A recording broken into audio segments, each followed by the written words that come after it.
CRC 89.1 Radio y Cadena Radial Costarricense no se hacen responsables por las opiniones emitidas en este programa.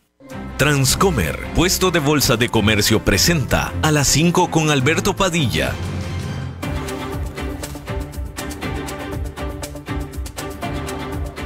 Inicia a las 5 con Alberto Padilla.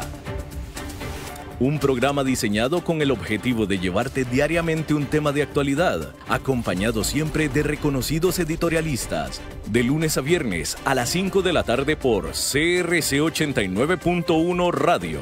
A las 5 con Alberto Padilla.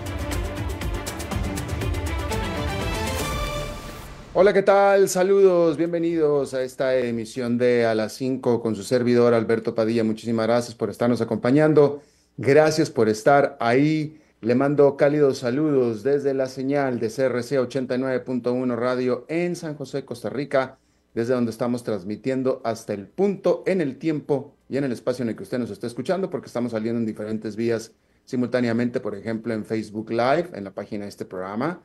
Estamos también en vivo en TikTok en este momento. Bienvenidos a ustedes. Estamos disponibles en el canal de YouTube de este programa, así como también en podcast en las principales plataformas como Spotify, Apple Podcast, Google Podcast y otras 5 importantes más. Aquí en Costa Rica este programa, que sale también en vivo a las 5 de la tarde, se repite todos los días a las 10 de la noche aquí en CRC 89.1 Radio. En esta ocasión me acompaña, tratando de controlar los incontrolables, el señor Nelson Campos, y la producción general de este programa, siempre poderosa, desde Colombia, a cargo del señor Mauricio Sandoval. Bien, hay que comenzar informándole acerca de el resultado de la negociación de paz que se dio hoy personalmente entre el presidente de Estados Unidos, Donald Trump, y su contraparte ruso, Vladimir Putin. Hay que recordar que Estados Unidos presentó a el Kremlin un plan de cese al fuego de 30 días que había hecho acordar primero con Ucrania. Y Ucrania lo acordó, efectivamente. Y esto fue lo que se presentó en el Kremlin.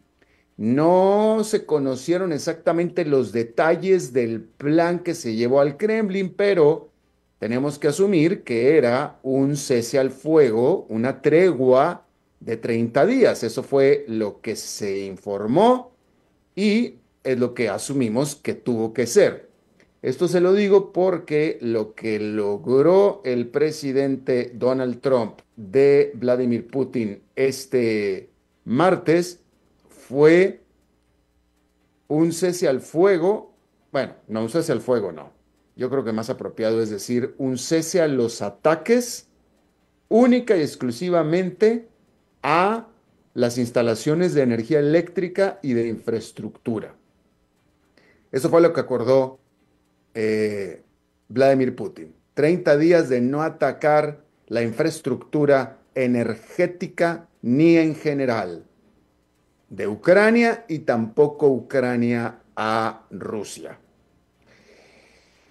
En el caso de Rusia hacia Ucrania, muchos de los ataques eran particularmente dirigidos efectivamente a las instalaciones eléctricas e infraestructura.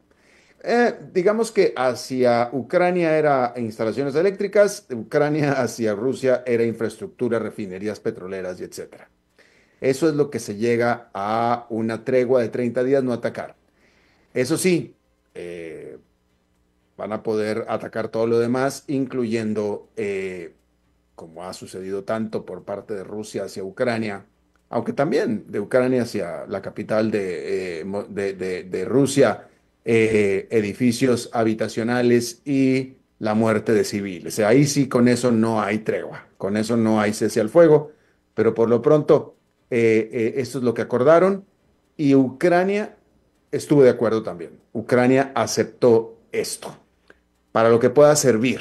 Ya estaremos leyendo los análisis de los analistas expertos al respecto. En lo personal, pues vaya, bueno, yo no soy experto, así es que no puedo opinar demasiado, pero no me parece a mí en lo personal de que sirva mucho una tregua en este tipo de ataques, sobre todo cuando no existe tregua para atacar a la población civil, la cual de todos modos no debería estar siendo atacada, por cierto, pero que sin embargo se ataca bastante, específicamente, sobre todo de Rusia hacia Ucrania. Eso sí, no, es decir, si usted trabaja en Ucrania en una instalación eléctrica, usted está a salvo. Si vive en su casa, no está a salvo. Que alguien me explique esto, pero así es como está sucediendo. Pero en fin, y todas las partes estuvieron de acuerdo. Así es que eso es lo que se tiene hasta este momento. Así es que ahí lo tiene usted. Definitivamente, pues no era lo que en teoría estaba pretendiendo nadie, ¿eh? Todo el mundo tenía la idea de que se llegara a un acuerdo de bajar las armas por completo por 30 días.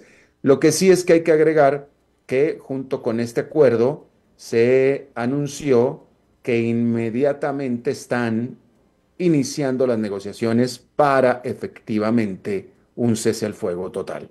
Esas reiniciaron. Se acordó este acuerdo en este momento, se inician las negociaciones en teoría para un cese al fuego total. Bien, otro frente de batalla importante es en Israel y Gaza, donde Israel pues ya desconoció por completo o ya no está en efecto en lo más mínimo el acuerdo de paz que se tenía, que se tuvo. Decir que Israel aprovechó, pues vaya, la expiración de la primera parte del acuerdo de paz mientras se negociaba la segunda parte del acuerdo de paz para entrar con todo a atacar a posiciones de Hamas en Gaza. Se reportan decenas de muertos y Benjamin Netanyahu, el primer ministro de Israel, eh, nada tímido, ha aclarado y especificado que este es tan solo el principio y la primera parte de lo que es un plan mayor de ataque todavía mucho más severo que el que se está dando. Pero los reportes son que Israel está entrando de nuevo absolutamente con todo en contra de Hamas en Gaza. Bueno, por cierto, ya que estamos hablando de Israel, hay que decir que el primer ministro, Benjamin Netanyahu, dijo este domingo, porque vaya, no solamente es el conflicto que está teniendo Israel con Hamas en Gaza, sino también hay un conflicto interno político muy importante en Israel.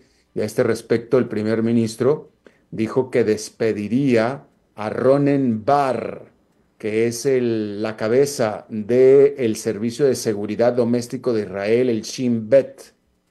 Y esta decisión de Netanyahu amenaza con causar una crisis constitucional en el país, porque de acuerdo a la ley es el gabinete quien tiene el poder de despedir o sacar de su puesto al jefe del Shin Bet, si acaso las cortes consideran esta decisión como razonable, pero de ninguna manera el primer ministro. Hay que decir que de todos modos, Bar, este Ronen Bar, ya había dicho que su intención es la de renunciar debido a las fallas que tuvo su dependencia, su servicio de seguridad, para impedir los ataques que Hamas hizo sobre Israel en octubre del 2023.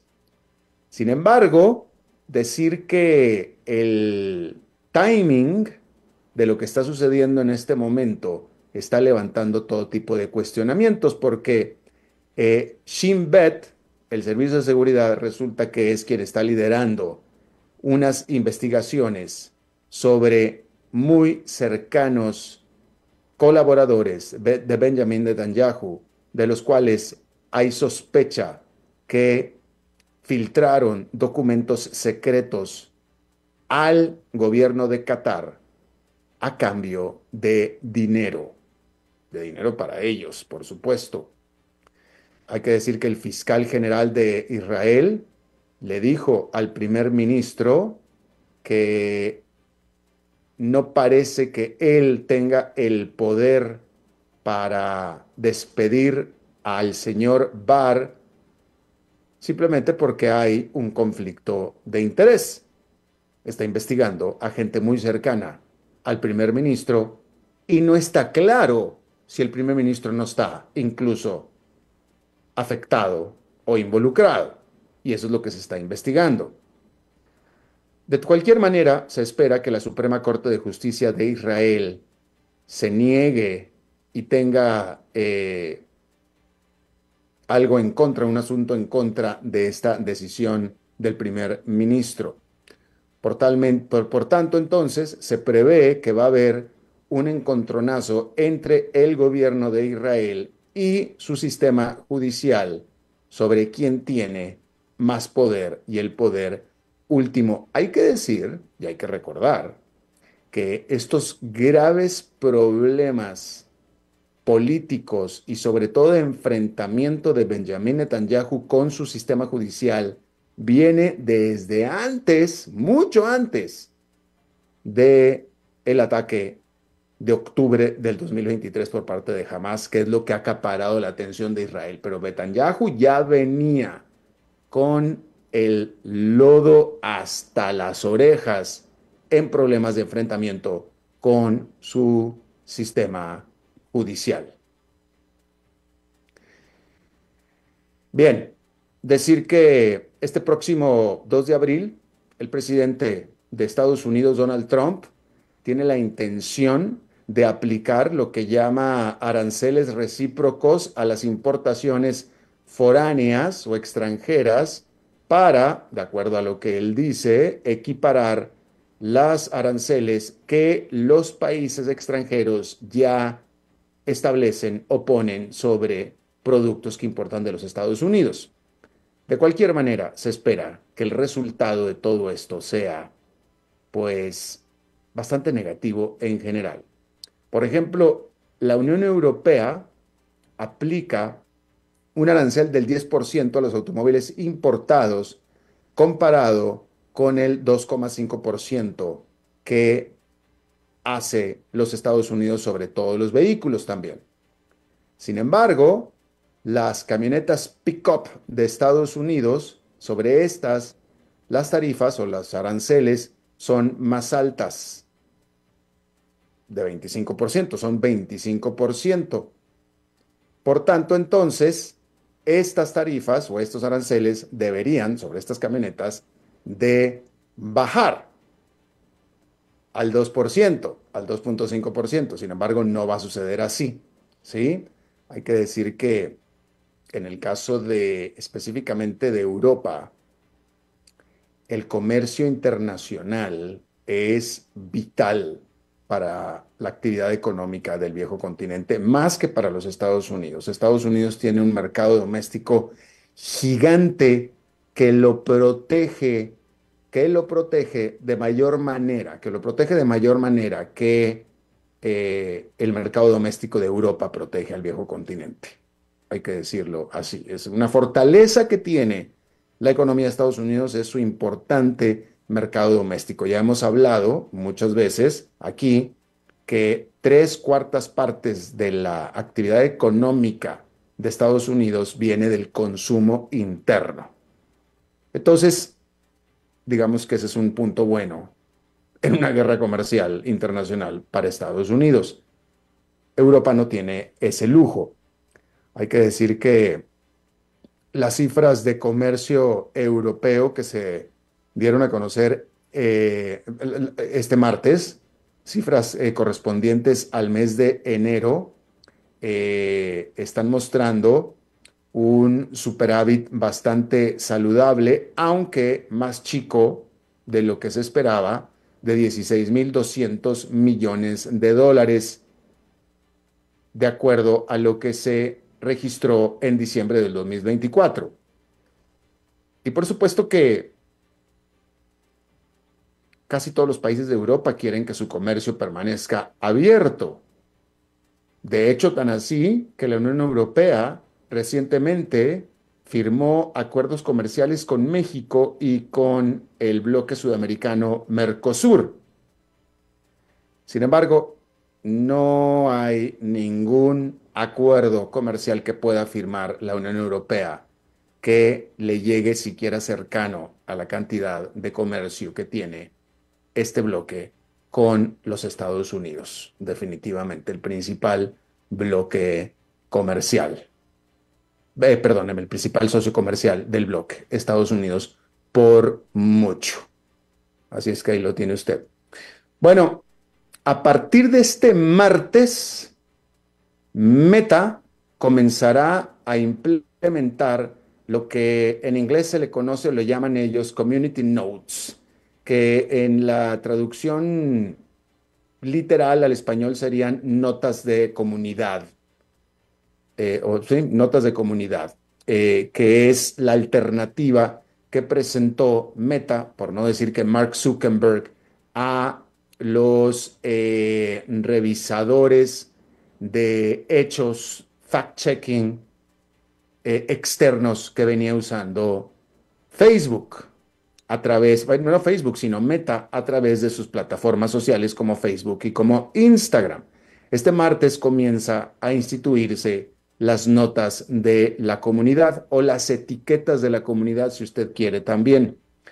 Este sistema comunitario es un sistema comunitario donde usted puede participar, todos pueden participar. Es muy parecido, es idéntico de hecho a el sistema inventado y utilizado por la plataforma X, antes Twitter, de Elon Musk, en la cual los usuarios añaden etiquetas a los posteos que el usuario determina que es engañoso. Y por supuesto, pues que esto es todo es subjetivo, ¿verdad? Todo es subjetivo. Hasta ahora, las primeras pruebas sobre Facebook y sobre Instagram, así como en Threads en los Estados Unidos, han involucrado a 200,000 voluntarios que han escrito este tipo de notas con diferentes grados o calificaciones, las cuales no van a aparecer estas pruebas públicamente por ahora. Ahora, para minimizar el sesgo o los sesgos, estas notas serán publicadas solamente si los contribuidores se ponen de acuerdo o hay acuerdo entre los contribuyentes o contribuidores en toda una serie de puntos de vista. ¿Sí? Por supuesto que esto es un gran cambio a lo que estaba viniendo haciendo Meta, que venía moderando por medio de terceros el contenido e incluso eliminando. Si usted ponía alguna palabra sensible o algo, simplemente te sacaban. Nuestro compañero que usted conoce bien, el señor enfadado aquí de nosotros, a él lo reprimieron en Facebook muchísimas veces por andar diciendo mentiras, porque pues el señor, la verdad que dice muchas mentiras, y entonces varias veces lo reprimieron. A mí en lo personal, ya lo he platicado antes, en una ocasión, en mi Facebook personal, no en el profesional de este programa a las 5 con Alberto Padilla, sino el personal, en donde solamente tengo a un muy pequeño grupo de amigos muy cercanos, es decir, no es público. No es público mi Facebook personal, solamente somos un grupo de amigos muy cercanos, donde nada más nosotros, el grupo de amigos en el que yo acepto o que tengo aceptados como amigos, podemos leer lo que yo pongo, donde yo soy mexicano y la gran parte de mis amigos son mexicanos, por supuesto, y en un posteo que un amigo mexicano puso en Estados Unidos y lo puso en inglés, él siendo mexicano, yo puse el término Mexican. Estaba bromeando y yo puse un comentario chusco, con respecto a que este amigo mexicano era mexican. Bueno, pues me lo eliminaron. Facebook me lo eliminó porque usé la palabra Mexican, que para Meta era derogativa. Imagínese usted. Y entonces eso era lo que usaba Meta en ese momento. Ahora lo está cambiando. Ahora ya en teoría, si yo digo Mexican, digo cualquier otra cosa, ya no me van a eliminar. Pero si alguien, por como lo estoy entendiendo, considera que yo usé el término Mexican de manera derogativa o que considera que efectivamente Mexican es derogativo, entonces me va a poner esa persona, que puede ser usted, puede ser quien sea, una etiqueta diciendo mal, derogativo, esto está mal. El término correcto es fulanito. Supongo que por ahí irá el asunto. Pero entonces alguien me llamará la atención. Otros no, otros seguramente me animarán. Pero bueno, así es como en teoría debe estar sucediendo, a diferencia de lo que estaba pasando antes en Meta con Facebook, en el caso que conozco mejor. Entonces, eso era lo que hacía antes Meta. Eh, Hay que decir que cuando Meta venía siendo el sistema anterior, lo hacía muy pendiente de las preocupaciones fundadas y comprobadas, incluso por el propio Meta, de las tremendas campañas de desinformación provenientes de Rusia, así como de grupos antivacunas, etcétera, que Facebook conoce bien y sabe su origen y sabe qué son y saben cómo son y saben que vienen de cuentas falsas, etcétera, etcétera. Todo eso Meta lo sabe, lo conoce y por eso era que tenía el sistema anterior y activamente reprimía, suprimía contenido indeseable o contenido malo, como le decía Mark Zuckerberg. Sin embargo, ahora los va a dejar ser. Aparentemente los va a dejar ser.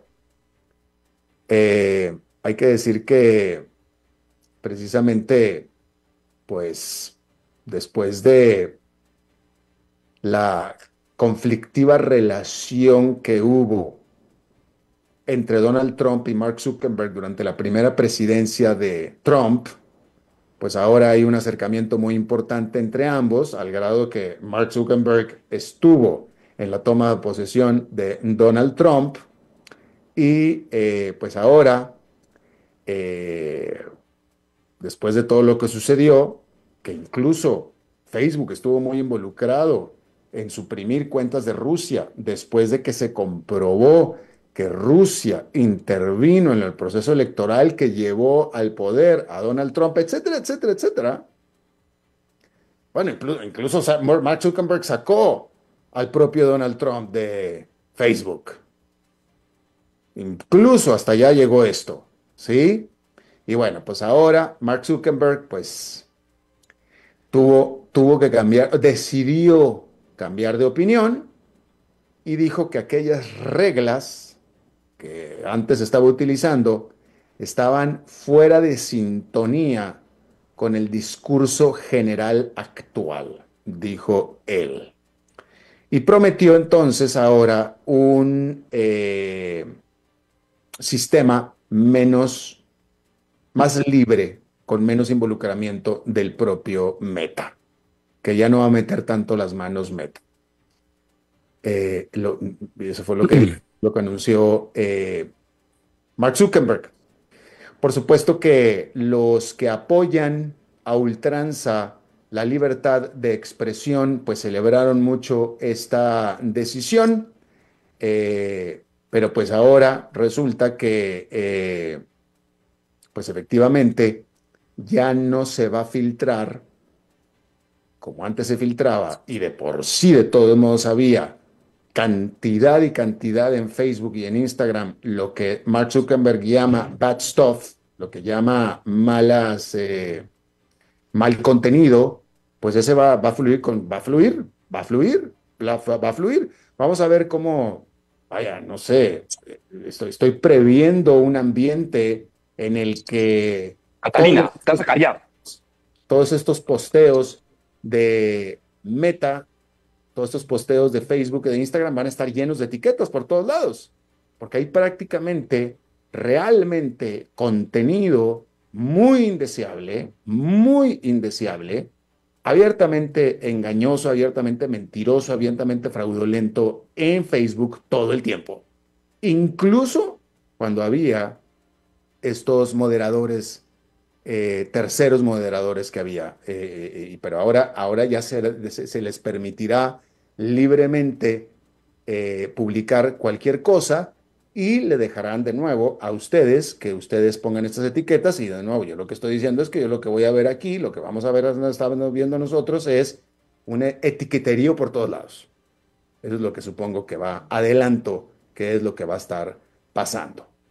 Bien, déjeme informarle, por cierto, hablando de plataformas y redes sociales, que está causando revuelo un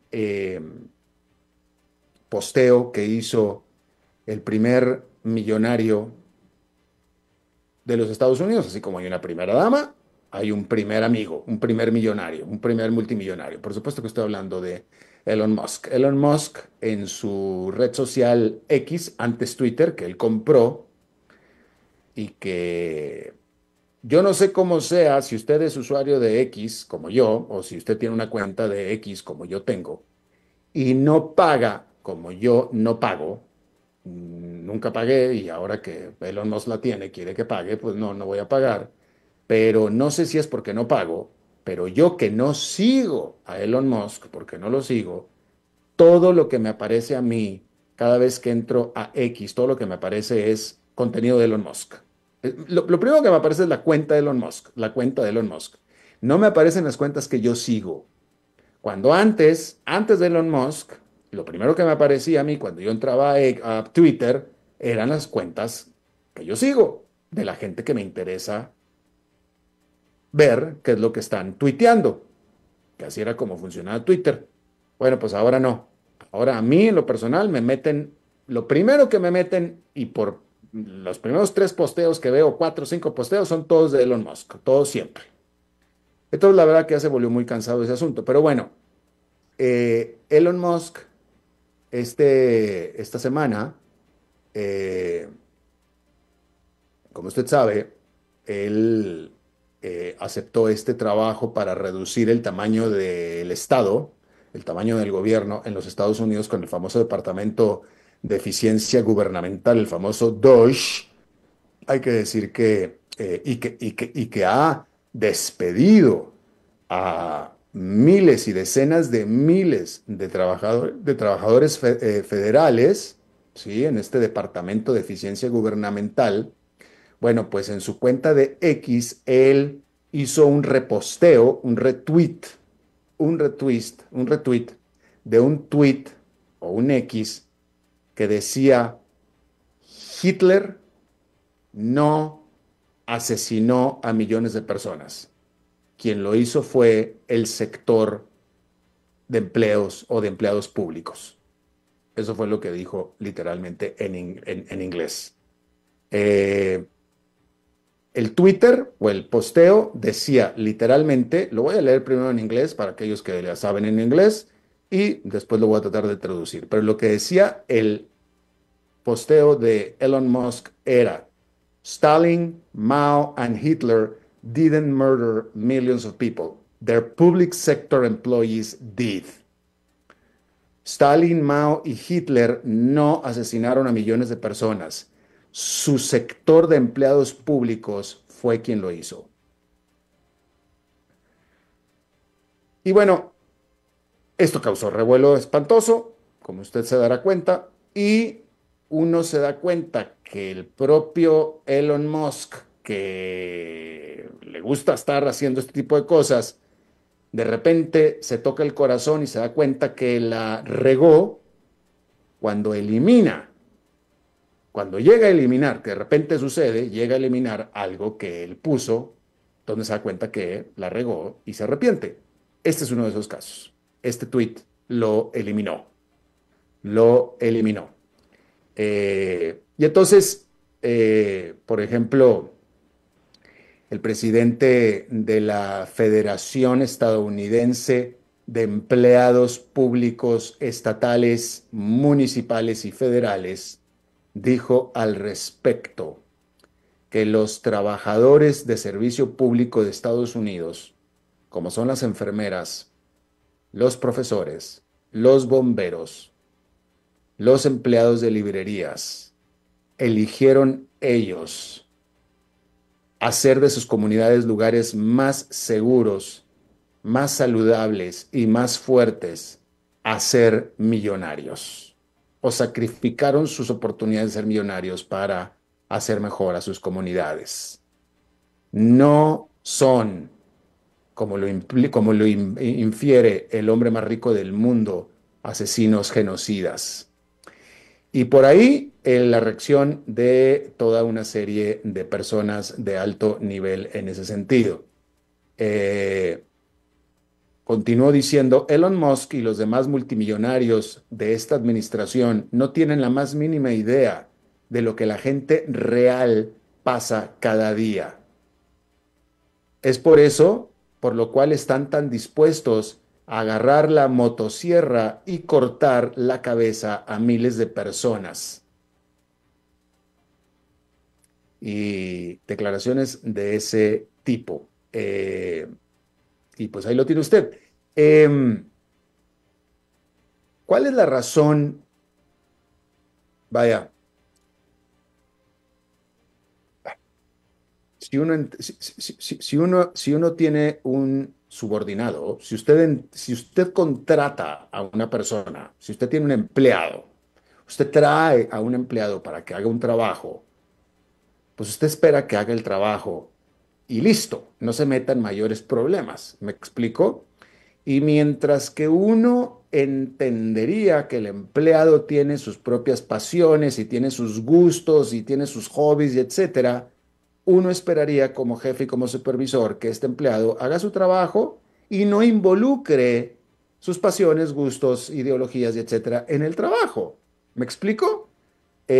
Obviamente parece ser que es demasiado pedir a Elon Musk y a su jefe, que es Donald Trump, pues no le importa, no le interesa y lo deja hacer. Y bueno, ahí lo tiene usted, diciendo que los verdaderos asesinos del Holocausto y etcétera no fue Hitler, sino sus empleados de servicio público. ¿Qué tiene que ver una cosa con la otra? Quién sabe, pero ahí fue lo que dijo. Al menos lo borró, al menos se dio cuenta, literalmente que la cagó, al menos.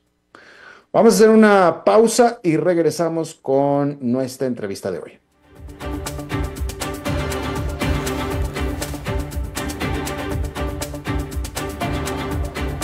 A las 5 con Alberto Padilla, por CRC 89.1 Radio.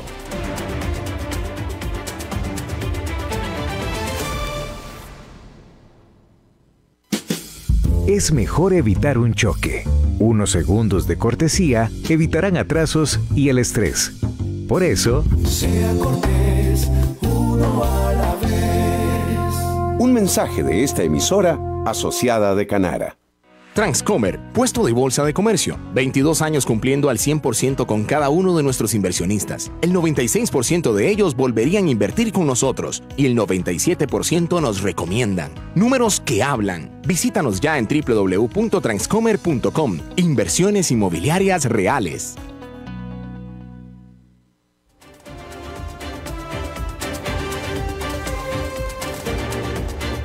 Seguís escuchando A las 5 con Alberto Padilla.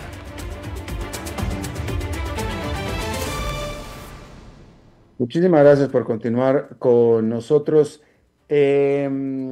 Vámonos a Perú, porque en este país el gobierno declaró este lunes un estado de emergencia para la capital Lima, después de brotes intensos de violencia.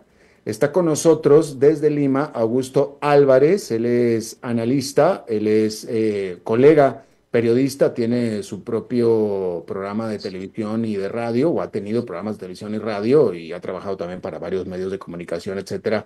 Y Augusto, me da mucho gusto que estés con nosotros. Gracias. Hola Alberto, ¿cómo estás? Muy buenas tardes.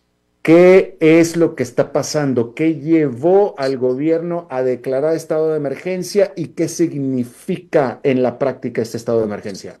Bueno, la situación es complicada en términos de un deterioro de la inseguridad ciudadana, algo que ya tiene un avance de unos 3, 4 años, que se ha acelerado este fenómeno. Y lo que ha ocurrido de diferente el día sábado en la noche es que una orquesta muy conocida estaba desplazándose de un concierto a otro concierto, como suele ocurrir, trabajan en 3, 4 lugares en una noche, y le dispararon al ómnibus donde se trasladaba la orquesta y asesinaron al cantante de la orquesta, que es alguien muy conocido y muy popular y muy querido en los espacios de las fiestas y los conciertos en el Perú. Y eso ha generado una turbulencia, digamos, una malestar muy grande. Cuando muere alguien muy famoso, todos pensamos, también podría ser yo.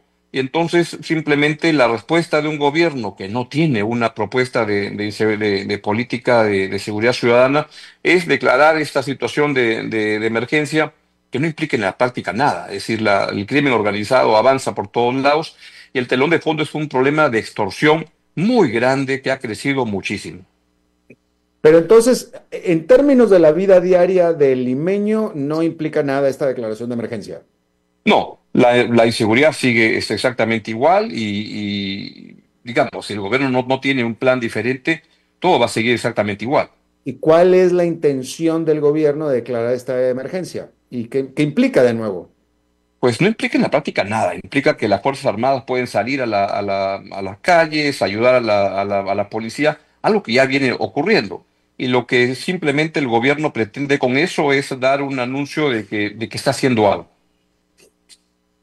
¿Qué circunstancias llevaron a los disparos a este microbús o autobús? ¿Qué pasó?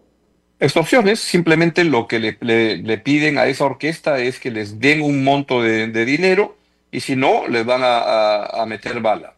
Y entonces o no han pagado lo suficiente o no pagaron y ocurrió lo que ocurrió. Un desenlace en el cual le dispararon a los ómnibus mataron lamentablemente al cantante que iba descansando, durmiendo, que no tuvo tiempo de tirarse al piso. Claro. ¿Qué elementos sabemos, qué tenemos de prueba que esta fue la circunstancia de extorsión, etcétera? Cartas que van enviando a los organizadores de las orquestas. Y lo que pasa, Alberto, es que ya el problema de extorsión se ha disparado por todos lados. Los colegios para los escolares están dejando de funcionar en algunas partes de la ciudad porque, como son buenos negocios los colegios, les dirigen cartas a los directores y le dicen, si no pagas un cupo, vamos a tirar una bomba en la puerta del colegio. Y lo hacen. Y lo mismo sucede con las tiendas de peluquerías, con los restaurantes, con todo. Absolutamente cualquier persona que se les pueda ocurrir que pueda ofrecer algún tipo de pago, va a ser extorsionada y esto se ha desbordado absolutamente. Y sigue creciendo y creciendo y creciendo. Este fenómeno de esta violencia es reciente por lo que tú nos estás contando. ¿Qué pasó? ¿Qué Bueno, es pasó? creciente. Yo diría que ya tiene 4 años y que va creciendo y creciendo porque nunca agarran a ningún extorsionador y se dan cuenta que es un negocio bastante sencillo para los que están en el negocio. Eh, pareciera escuchándote que estamos ante un problema un tanto distinto al de otras latitudes, como por ejemplo Ecuador y otros países de América Latina, en donde el narcotráfico, guerra entre las bandas, Mm. es lo que está imperando y haciendo problemas. Pero acá estamos hablando, por lo que me dices tú, de una inmersión, una incursión de maleantes al limeño, al ciudadano, al de a pie, al que anda en autobuses también. Bueno, al limeño y al de todo el país. Lima no es la peor zona donde eso está ocurriendo. La peor zona en el país es una ciudad que está a unos 700 kilómetros al norte de Lima, La Libertad, Trujillo, donde eso se ha disparado peor que acá. Y acá es un tema, Alberto, del narcotráfico, pero principalmente el foco está en la minería ilegal, que ha crecido muchísimo y que ya hoy día en el Perú representa 2,5% del Producto Bruto y es más grande que el narcotráfico. Y eso, y claro, en las mafias, si ya estás en la minería ilegal, pues estás en el narcotráfico y trata de personas, prostitución, digamos que son primos hermanos o hermanos en el crimen, y si ya estás en una actividad, te vas ramificando por otras, ¿no? Crimen es crimen, definitivamente, Sí. pero no pretendo que seas experto en seguridad, pero sí ya como latinoamericanos que somos, yo mexicano, por ejemplo, pues ya el tema de la inseguridad y las bandas de narcotráfico, ya como que cada uno latinoamericano se hace medio experto en ese asunto, ¿no? Pero en el caso de México, yo recuerdo que algunos de los análisis, porque narcotráfico siempre ha existido. Lo que Claro, no existía era que se metieran con los ciudadanos, que se metieran ¿qué con los es? con los ciudadanos, ¿no? Y algunos de los análisis decían, bueno, es que al irle atacando a los criminales sus ingresos por parte de narcotráfico, pues entonces se tienen que meter a joder al ciudadano. Antes le quitaron la ruta de narcotráfico, pues entonces se mete a extorsión, se mete a secuestro, etcétera. Si lo hubieran dejado en paz con su narcotráfico, lo hubieran hecho. Pareciera que es la situación en algunos países de América Latina, pero acá estamos hablando de un gran problema con la ciudadanía. Ahora, no es peor en términos de indicadores de lo que es decir, el Perú está mal, pero estamos, digamos, no tan mal como México, como Ecuador, y estamos como otros países de la región. Es un tema en que Chile está desbordado, Colombia tiene un grave problema y así. Entonces es un problema regional y hay versiones y interpretaciones que son mafias que tienen un carácter internacional, que es global, que operan a nivel de América Latina y que se conectan y que las mafias de Brasil controlan una parte y el Tren de Aragua controla otra parte y tienen una capacidad de tener filiales en cada país, pero que ya opera de una manera muy organizada con franquiciando esta actividad y cada una paga un cupo a su matriz, ¿no? Eso está ocurriendo con mucha fuerza, pero el tema de extorsión se ha desbordado tremendamente y vimos en una sociedad, yo diría, de extorsionadores. Esto es el crimen organizado, pero en el sector formal existe sistemas de extorsión aceptados con mucha frecuencia. Te cuento de uno de los más dramáticos. En el Congreso de la República del Perú, que es un Congreso muy corrupto y muy mediocre, hay por lo menos, no sé, la mitad de los congresistas están denunciados por casos de extorsión. Y lo que hacen es a los trabajadores de su oficina en el Congreso, le dicen, si no me das la mitad de tu sueldo, te despido, te voto. Y entonces pagan los trabajadores a esta persona, a este congresista, y cuando ya se cansan, van a la televisión y denuncian el caso, y entonces esa noche hay algún revuelo, pero como son tantos y como tienen que votar entre ellos para ver si le quitan la inmunidad o le expulsan, nunca se expulsan. Entonces el tema, en la misma autoridad, en el Parlamento, se ha consolidado el tema de extorsiones. Y esto ocurre a nivel de colegios, restaurantes, librerías, cualquiera que parezca que es un buen negocio, va a sufrir el tema de que le llega una cartita o un WhatsApp o un mensaje y le dicen paga. Si no, atenta a las consecuencias. Y con frecuencia o es un bombazo, por una bomba molotov en la puerta, o el asesinato al propietario o cosas como esas.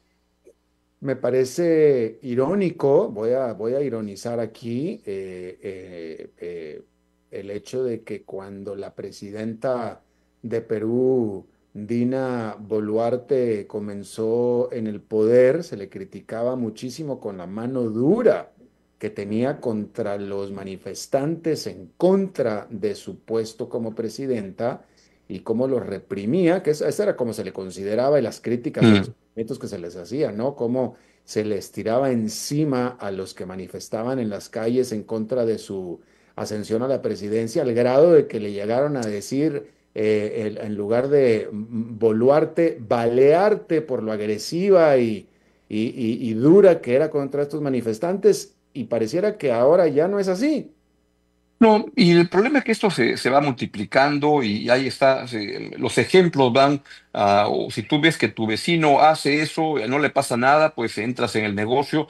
Y la extorsión lo que pasa es que es un negocio muy sencillo, es decir, no requieres tanto, no, además la extorsión es más grave en los niveles más pobres. donde de la familia más pobre, donde no requieres ir a pedir $1 millón, le pides, no sé, pues, dame $1,000 al vecino, a ver cómo juntas. Y esos casos ya no se llegan a denunciar, entonces va proliferando y se va volviendo como un micro negocio en muchos lados, ¿no?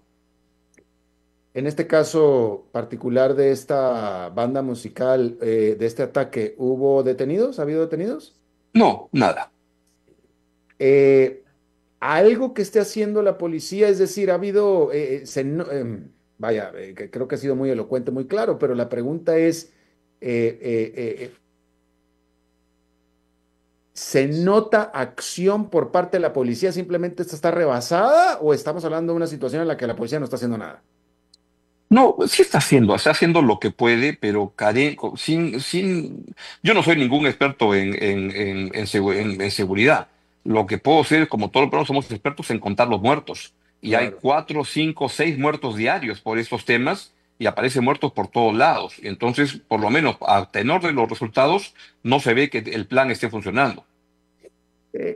¿Cómo se puede aterrizar esta situación en Lima en este momento, si es que es posible? Y te lo pregunto porque yo recuerdo en la ciudad de donde yo soy oriundo, que es Monterrey, por ejemplo, una situación similar a la que tú describes de Claro. las extorsiones y etcétera, sobre una área en particular de Monterrey, que era el centro histórico que se le conocía, o el casco antiguo de Monterrey, que era una zona de muchos bares y etcétera,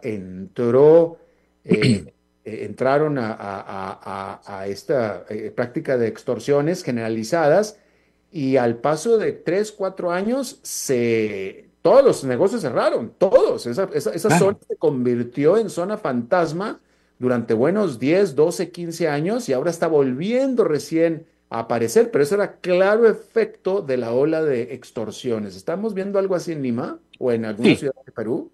así es, y yo creo que está ocurriendo en todo el Perú, hay lugares donde está mucho más concentrado, pero es lo que está sucediendo.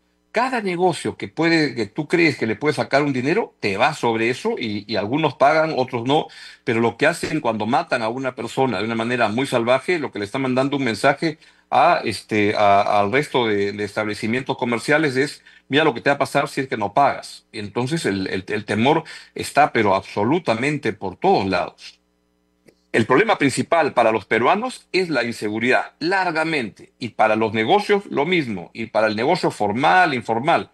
Y contra eso, más bien cada vez que ocurre un asesinato de alguien conocido, digamos, alguien que puede sonar, un artista, algo, pues sucede ese tipo de respuestas del gobierno sin sentido, vamos a aplicar la pena de muerte, entonces claro, vamos a ir a pedir a la Corte Interamericana, y la historia se repite con tanta frecuencia, y hay casos muy bochornosos y muy, ya pondría hasta tragicómicos.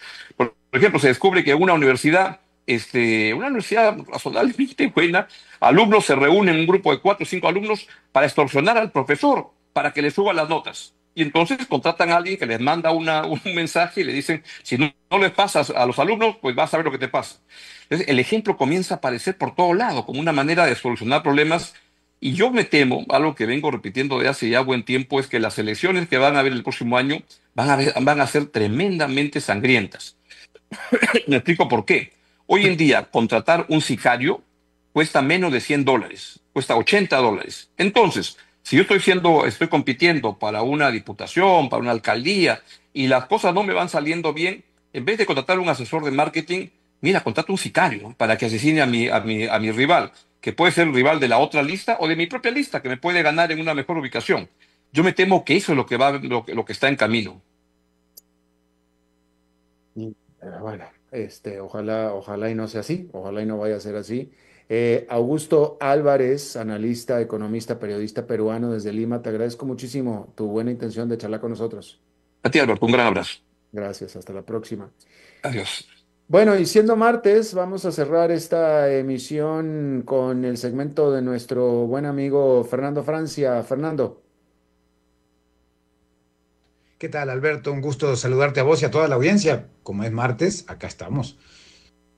Las redes sociales nos hicieron creer que la política se juega en los comentarios, en los likes, en los videos virales. Pero la movilización real sigue requiriendo cuerpos, tiempo y sacrificio. Y eso quedó muy claro este martes 18 de marzo. El gobierno de Rodrigo Chávez convocó a una manifestación que pretendía ser una demostración de fuerza, un primer ensayo del músculo político, al parecer con miras al 2026. Ministros recién renunciados como Francisco Gamboa, Laura Fernández y Mauricio Batalla se sumaron a la cita, junto con creadores de contenidos que acaparaban el micrófono y que han sido altavoces del oficialismo en TikTok, por ejemplo. También la diputada Pilar Cisneros y la bancada oficialista, por supuesto, que también estuvo el propio presidente Rodrigo Chávez. Se esperaban multitudes, caravanas de buses de todo el país, la presencia de sectores organizados como el cooperativismo que prometió infraestructura para llevar a la gente. Pero la realidad fue otra. Entre 2.000 y 3.000 personas en la Plaza de la Justicia. Una cifra que, aunque no despreciable, dista mucho de lo que se prometía. Y aquí hay varias lecciones. La primera, no es lo mismo manifestarse en redes que salir a la calle. Un video, un post, un comentario de apoyo se hacen en segundos desde el celular. Ir a una marcha implica organizarse, moverse, invertir tiempo y dinero. El entusiasmo digital no siempre se traduce en movilización física. La segunda lección nos lleva a la teoría de la espiral del silencio de Noel Neumann. Para que una corriente política rompa en el status quo y revierta una tendencia, necesita una minoría intensa, ruidosa, que logre superar el umbral de percepción pública. En Costa Rica ese umbral no parece haberse alcanzado todavía. Los seguidores del proyecto político Jaguar hacen ruido, sí, pero no el suficiente como para romper la inercia y convertir su narrativa en dominante. Pero lo más preocupante no es su ruido, sino el silencio del otro lado.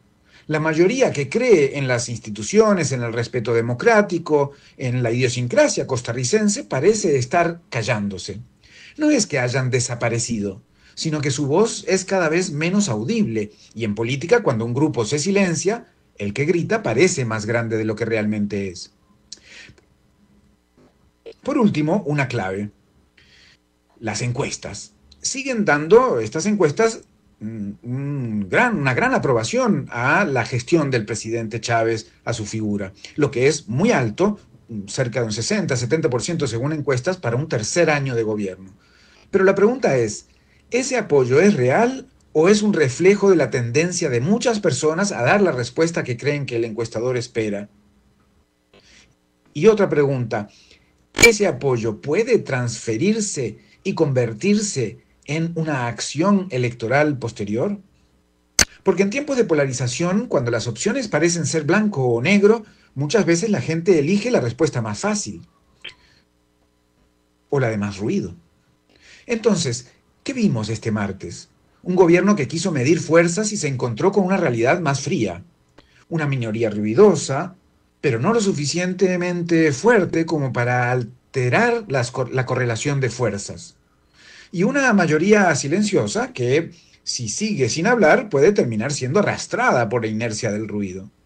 Lo que sí quedó claro es que hay un enorme vacío de liderazgos, en uno o en otro lado. Hay candidatos y precandidatos, pero no hay figuras capaces de conectar con la ciudadanía ni de reflejar su sentir de forma orgánica. En ese vacío, el ruido de un lado se amplifica, aunque no sea mayoría. No estoy nada seguro que los dados estén echados ya. Es temprano para medir caudales electorales, pero este gobierno no ha dejado de intentarlo. Bueno, pues Fernando Francia, muchísimas gracias como cada martes por tu segmento y hasta el próximo martes. Y eso es todo lo que tenemos por esta emisión de A las 5 con su servidor Alberto Padilla. Muchísimas gracias por habernos acompañado. Espero que termine su día en buena nota, en buen tono y nosotros nos reencontramos en 23 horas. Que la pase muy bien. A las 5 con Alberto Padilla fue traído a ustedes por Transcomer, puesto de bolsa de comercio. Construyamos juntos su futuro. Somos expertos en eso.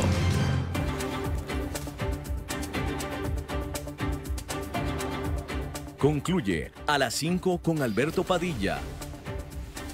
Un programa diseñado con el objetivo de llevarte diariamente un tema de actualidad, acompañado siempre de reconocidos editorialistas, de lunes a viernes a las 5 de la tarde por CRC 89.1 Radio. A las 5 con Alberto Padilla,